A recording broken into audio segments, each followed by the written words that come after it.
tudo o que eles não querem que você saiba.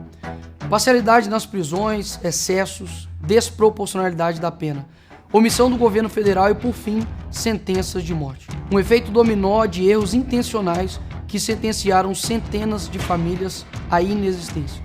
A partir de hoje, dia 8 de janeiro de 2024, você vai descobrir na série 8 de janeiro toda a face oculta das prisões.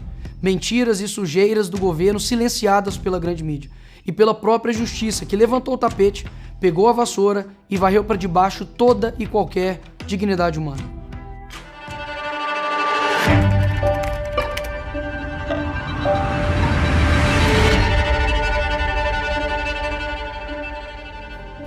Por trás de mais de 2.000 presos por ordem do STF no dia 8 de janeiro, existem mais do que imagens selecionadas. Existem famílias que sofrem pelas suas ausências até hoje. No episódio de número 1, na série 8 de janeiro, você vai conhecer a história do empresário Clériston Pereira da Cunha, conhecido como Clezão, de 46 anos, pai de 2 filhas, que faleceu sob a tutela do Estado, na Papuda, e que sequer estava na esplanada no horário em que o controle deixou de ser mantido. Ele é réu primário, pai de família, trabalhador. Ele tinha problema de coração, pressão alta. Ele passou mal várias vezes lá, viu? Meu esposo morreu de uma forma injusta. 8 de janeiro. Clériston acorda pela manhã como um dia normal e caminha até a sua distribuidora de bebidas, um negócio de família. Clezão sempre foi muito respeitado e admirado na região.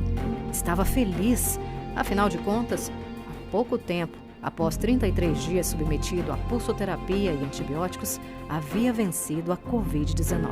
Fato que o deixou com algumas sequelas e com a necessidade de acompanhamento médico. Sua distribuidora era o lugar onde tirava grande parte do seu sustento.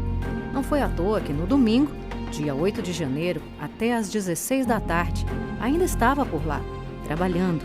Prova disso, o circuito interno de segurança da própria distribuidora.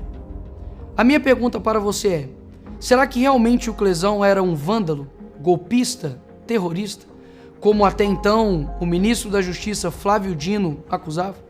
Não. O Clezão era um brasileiro como qualquer outro que acreditava em um Brasil com suas cores pintadas de verde e amarelo, ainda vivas e reluzentes. No momento em que foi preso, Clezão havia entrado no Senado para se abrigar, enquanto a ação policial usava gás de pimenta e tiros de bala de borracha, uma medida de segurança. De trabalhador a réu. O jogo virou em questão de segundos. Os últimos passos de Clériston Pereira da Cunha, em liberdade, se tornaram em passos que o levariam para a prisão em um piscar de olhos. Clezão foi criado e educado para viver do seu próprio suor. Era trabalhador e casado há mais de 25 anos com Jane Duarte. Mas agora, o inimigo foi selecionado sem argumentos, sem razão. É revoltante saber que um pai de família, réu primário, não tem antecedentes criminais, ficar 10 meses preso numa cadeia sem ter cometido crime, estado, sem ter roubado, tomando medicamento com comorbidade e não ser visto. Ele estava lá em paz, ele estava lá não quebrando.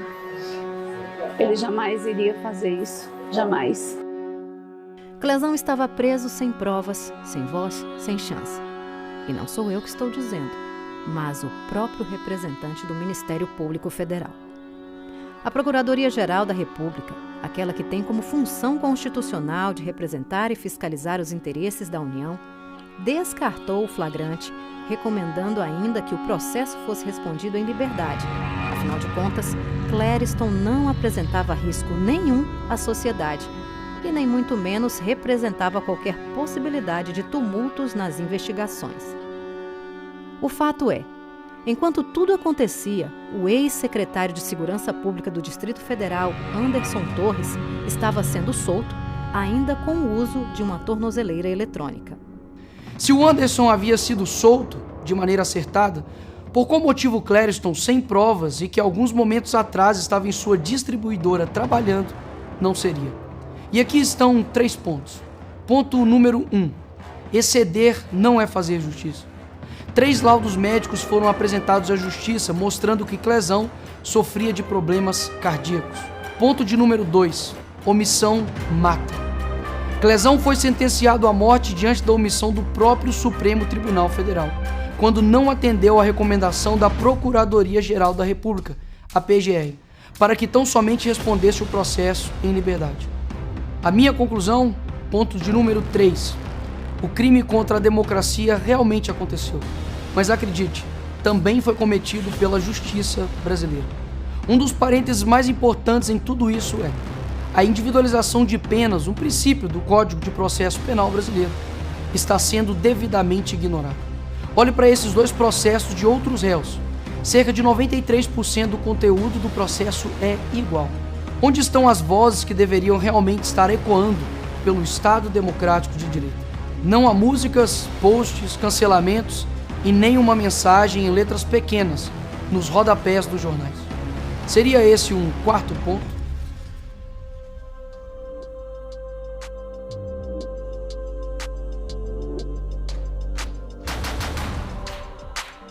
10 meses preso, sem ter cometido crime, sem ser ouvido. Acredite, esse vídeo não é sobre política, é sobre vida, dignidade e sobre humanidade. Dia 20 de novembro, por volta das 10 da manhã, um ataque fulminante. Clezão estava pela bandeira, pela ordem e pelo progresso, pela paz, e assim se foi em paz. Uma dor que não se resolve com dipirona. Um ataque final contra a família, contra os sonhos, contra um brasileiro comum. Direitos humanos não vimos e sequer realmente ouvimos. Algum esclarecimento do que realmente aconteceu? Haverão responsabilizados pela morte de um pai de família? Um brasileiro se foi. Quem será o culpado? Por que o silêncio?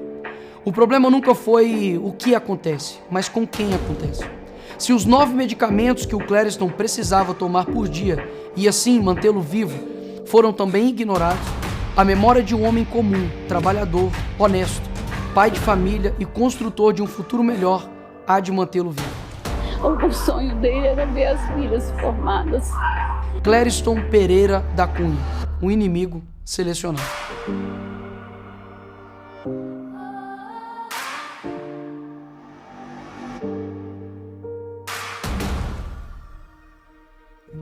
Chorar para aliviar, lutar para honrar. Lágrimas pesadas que lavam a alma e escorrem pelo rosto de quem sente tanta falta de alguém. Do pai, do esposo, do amigo. Clezão foi retirado da sua família sem direito a despedidas. Hoje, o choro é uma tentativa de aliviar e de expressar a dor, ao mesmo tempo que clama pela honra e pelo legado que foi deixado. No Clezão estava a alma do povo brasileiro, de um brasileiro comum que jamais deixará de ser esquecido por outros 200 milhões.